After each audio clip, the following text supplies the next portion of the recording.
Well, money can make people do anything, right? People switch political parties for money. I'm just here to do a trailer breakdown. Like every superhero movie, this trailer begins in New York, where we see Spider-Man destroying public property. The repair bill is probably going straight to Tony Stark's account. Honestly, New York has been wrecked more times than most cities can count. In this scene, Spider-Man crashes through several signs before asking, "What's happening to me?" Well, something that hasn't happened to most other Spider-Men is happening to him. He's getting a fourth installment. And after almost 10 years, Marvel suddenly remembered that they created Scorpion. The character is played by Michael Mando, whom we last saw in Spider-Man: Homecoming. Back then, he was asking Vulture who Spider-Man really was, where he came from, and who he lived with. Now Scorpion asks Spider-Man, "Did you miss me?"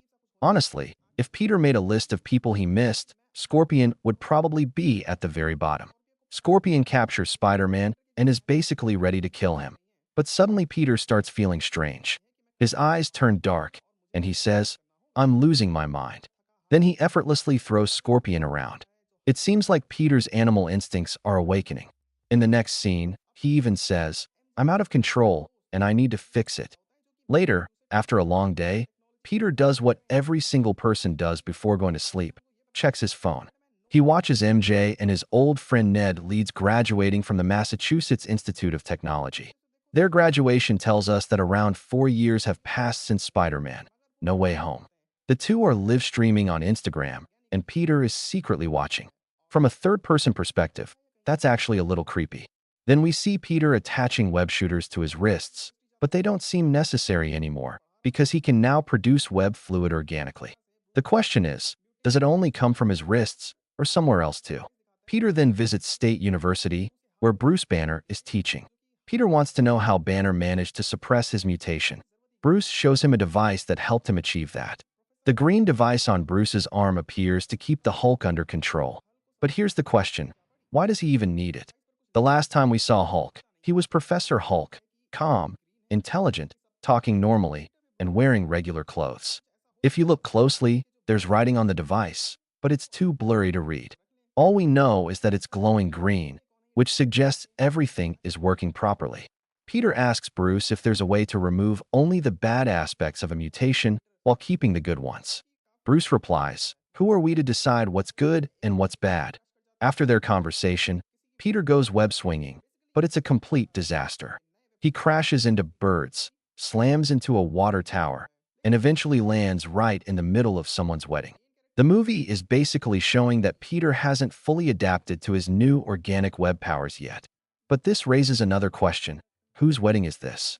Is it just a random wedding, or could it somehow be MJ's? If that's the case, then Peter is going to need some serious emotional support.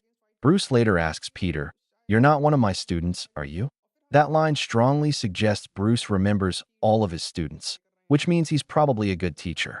Next, Peter is shown fighting a tank. This scene might actually take place near the beginning of the movie. Then we're introduced to a new character named Metzger, played by Liza Colon-Zayas. In the comics, Metzger was an anti-mutant activist. After that comes another mysterious character played by Sadie Sink. We still don't know exactly who she's playing. What's interesting is that the location where Peter's organic web powers first activated appears to be the same place where Sadie Sink's character is introduced. She seems to possess powerful abilities, including telekinesis, the power to move objects with her mind. The trailer hints that strange waves are coming from a place called Roulette Island. These waves appear to freeze people in place, almost like turning them into statues or stopping time itself. Interestingly, Frank Castle, also known as the Punisher, doesn't seem to be affected by these waves nearly as much as normal people. Spider-Man appears completely resistant to them. That's why Metzger wants Spider-Man's help tracking down the villain responsible for these powers.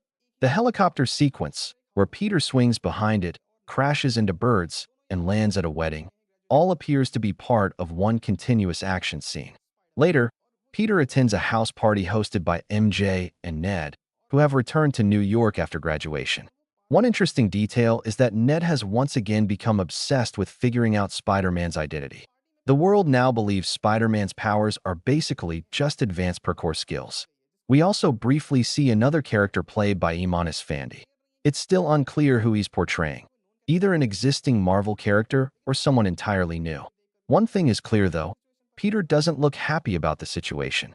Then a huge explosion occurs, and Spider-Man continues struggling with his powers. People nearby ask if he's okay. Shortly afterward, the mysterious force enters a lower area, where someone tells Peter, maybe I should check on MJ.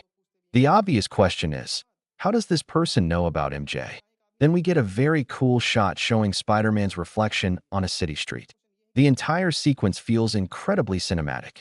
After that, Bruce Banner's control device appears to malfunction or come off. And then, Savage Hulk returns.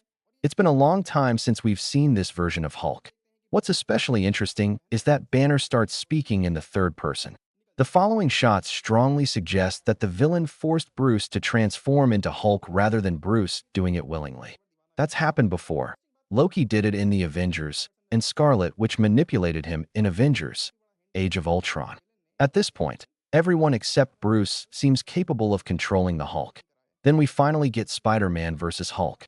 During the fight, Hulk sends Spider-Man flying with a massive thunderclap.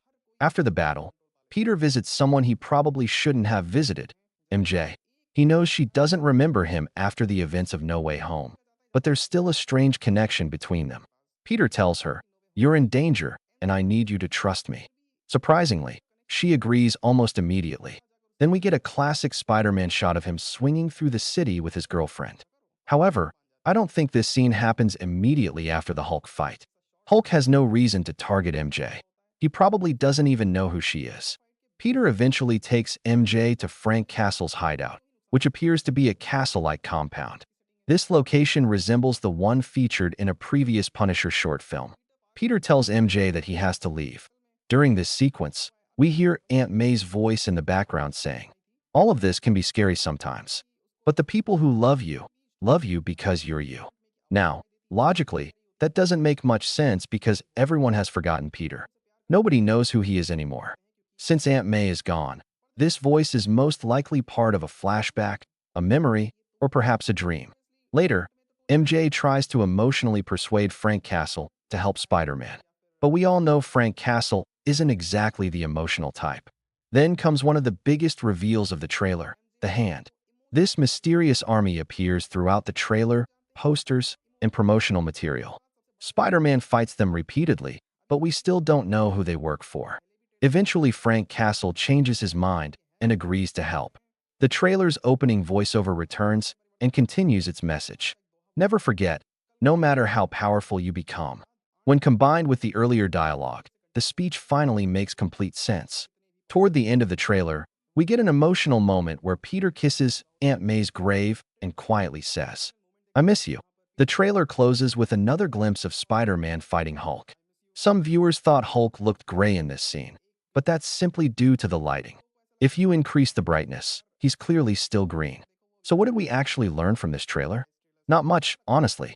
Marvel didn't reveal many major plot details. What we do know is that Peter Parker is struggling with a new mutation. He's still emotionally stuck in the past, and after 4 years, he still hasn't fully moved on. Most importantly, Savage Hulk is finally back. A few days ago, Zendaya posted that everyone should bring tissues when they watch Spider-Man: Brand New Day. Now, I don't know exactly what she meant by that, but if it means what I think it means, then we're probably in for a very emotional movie. And that's it for this video. I'll see you in the next one. Until then, goodbye.